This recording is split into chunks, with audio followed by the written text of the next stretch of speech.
Some stories feel like a warm cup of coffee on a rainy evening. Simple, familiar, but comforting in their own way. Prajakta Kohli's Too Good to Be True is exactly that kind of story. It follows Avani, a law student who works part-time at a bookstore and secretly dreams of the kind of love she reads about in romance novels. She's practical, a little cautious, and doesn't quite believe in fairy tale endings. Until Aman walks in, the man who seems like everything she's ever read about, wrapped into one perfect person. At first, it feels magical. He's attentive, charming, and just right.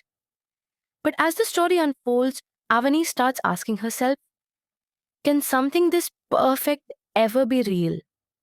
Is she falling in love with him or just the idea of what love should look like? That's where the book really shines, in that thin line between fantasy and reality, where most of us have stood at least once. It's not a story that tries to shock you or change your world. Instead, it quietly reminds you that love doesn't have to be flawless to be beautiful.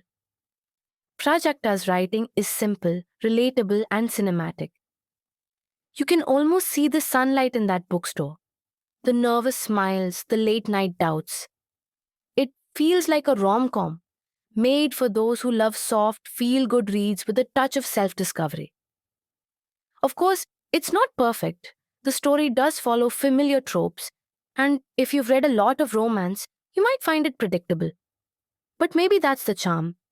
It doesn't pretend to be anything more than what it is. A modern, heartwarming story about a girl who learns that sometimes the most real love isn't the one that's too good to be true, but the one that simply feels true. If you're in the mood for something gentle and cinematic, the kind of book that makes you smile quietly at the end, this one might just be for you. What I loved most about this book is how simple yet cinematic it feels. Prajakta doesn't try too hard to sound poetic or profound. She just tells the story the way you tell it to a friend. The writing is visual. You can almost see the golden light of that bookstore, the awkward pauses, the soft smiles, the quiet insecurities that sit between their conversations.